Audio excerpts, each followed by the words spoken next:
what do mages like to do? Well, generally speaking, mages do a lot of burst damage. They're very controlling. They're powerful.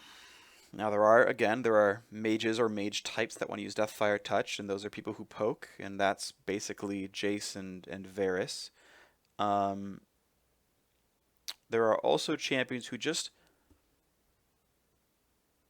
they just do so much area of effect damage that basically there's really only two like really raw spellcaster keystones.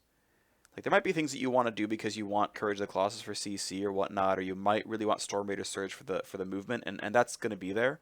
And Storm Raiders I think is underrated, and I've said that several times in this stream. But there's two main damage dealing keystones for spellcasters: Deathfire Touch, which triggers only on spells, and has no cooldown. It's just always on, always works. And Thunderlord's Decree, which is very bursty and is really good in one-on-ones in a lot of cases, especially if you're trading pretty constantly in landing phase. And keep in mind, this is up once every single wave, so every single time you're fighting for a wave, you can Thunderlords them once. But then it goes on a pretty big cooldown, right? It very rarely can affect multiple targets. It can, because it has an AoE, but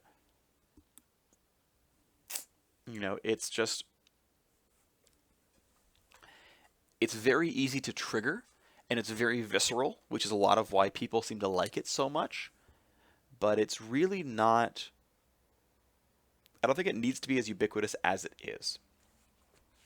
So, again, we talk about what kind of champions use Deathfire Touch. It's poke mages who deal damage infrequently, who can't trigger Thunderlords anyway, so they might as well use Deathfire Touch. But it's also very heavy AoE champions. It's champions that are going to hit a lot of different targets, and yeah, sure, I can hit one of them with Thunderlord's Decree, and that's nice, but if I can hit all of them with Deathfire Touch, I'm doing much, much more damage. And the thing is, like, if you're, for example, playing Kennen in the top lane, you're not triggering Deathfire Touch super easily against your opponent. I mean, you're getting it by using your W, and you're getting it if you're landing your Q, and you're getting it whenever you use your ultimate, and that's all cool and stuff. But, in the times you're really getting Deathfire Touch off, you're probably going to get Thunderlords off anyway.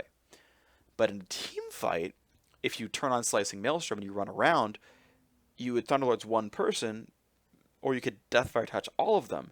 And specifically in the case of Rumble, Deathfire Touch is probably better, because Rumble can keep you on fire for a very long time. He can use Flame Spitter, which lasts several seconds. He can chain together 2 Electro Harpoons, and then turn on Flame Spitter again. And at that point, Deathfire Touch has been on you for like 6 to 8 seconds, which is better than 1 trigger of Thunderlord's Decree at that point.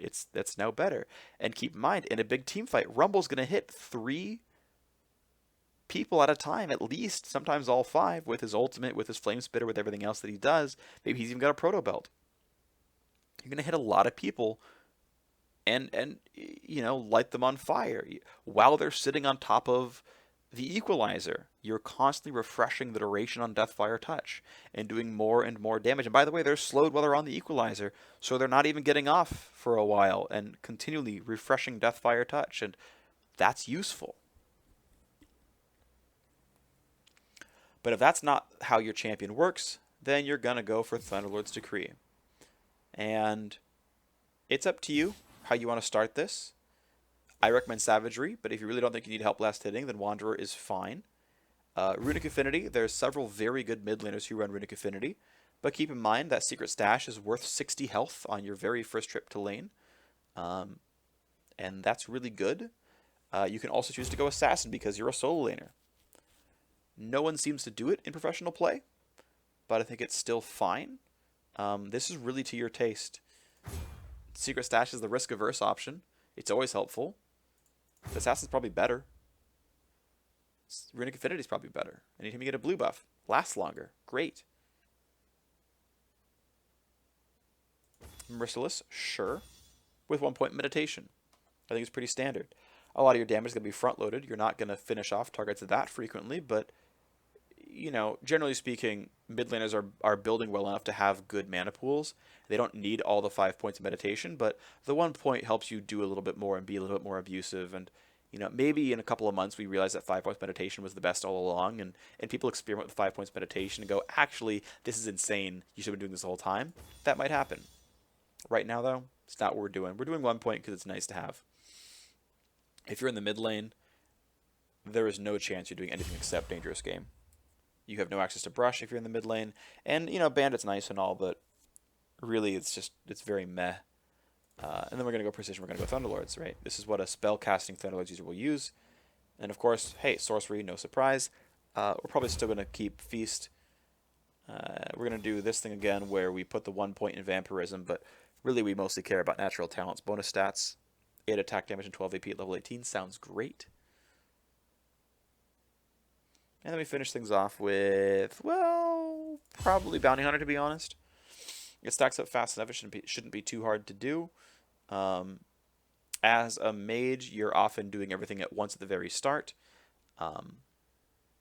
Yeah, one of the other Deathfire Touch uses I failed to mention is Cassiopeia, for example. Right, she will remain in combat with you for a long time. Right, long duration mages are Deathfire Touch users.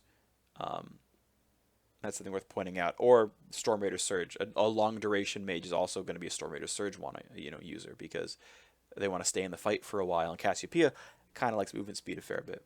That's up to taste. Both are good, to be honest.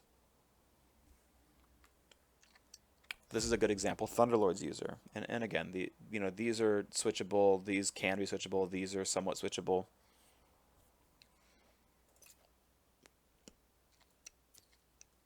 So yeah, what if I'm using Deathfire Touch, right? And this is, maybe I'm Cassiopeia or something. Well, obviously I'm a mage.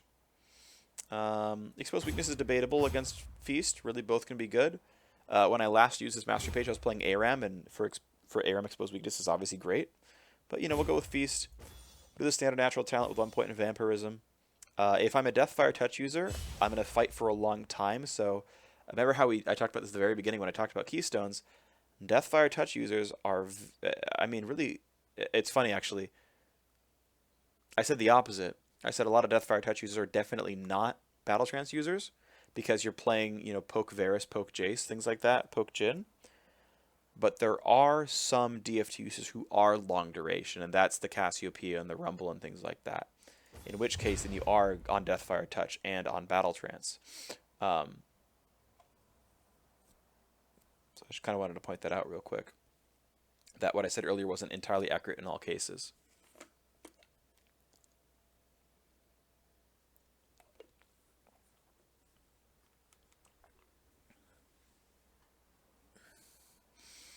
Okay, then we say, well, I'm playing Rumble. And in a lot of cases, Assassin helps you win lane. Obviously, you're not using meditation. And yeah, okay, dangerous game sounds cool and everything. I mean, you're not going to use Greenfather's Gift as Rumble for pretty obvious reasons. Cassiopeia is not going to use Greenfather's Gift for pretty obvious reasons. Jace top might, right? Get that little poke in. Try to win your laning phase doing this. That's pretty reasonable, to be honest. He's not typically a Deathfire user, but you can still do that going into Thunderlords. That's okay. So it really depends on what kind of champion you are, right? Top Jace, great. Do a lot of this stuff. Maybe you get a couple points in meditation as well. Top Teemo is a reasonable Deathfire Touch user. That's fine as well. You can do this kind of stuff. And, maybe if you're top Teemo, you actually go Fresh Blood to push your opponent around a little bit better. That's fine. You've got a lot of things where you have to kind of decide what kind of champion am I? What things am I really doing here? Let's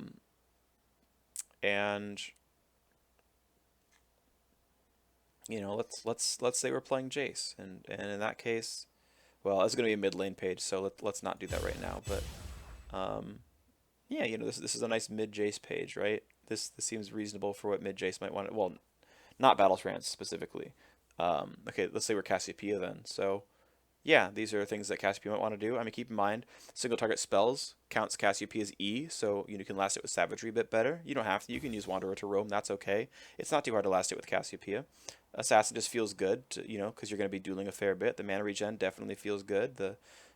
She's going to be actually killing people, and the thing is, if you're not a poke mage, if you're just a battle mage using Deathfire Touch, you really do want Dangerous Game. And in fact, if you're the kind of champion who wants to use Storm Raider Surge, you probably want Dangerous Game because these are things that are going to help you in the midst of a fight when you're trying to navigate around and not get killed. And, You know, these are natural synergies, really, I think, in a lot of ways. You know, same goes for like Olaf, right? Although Olaf Jungle, of course, really wants Greenfather's Gifts, but if he didn't have this keystone, he'd probably go here. So yeah, this is you know, I guess this is a Cassiopeia, right?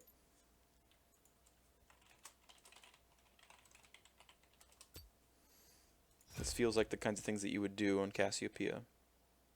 This feels pretty correct. Okay, well, we did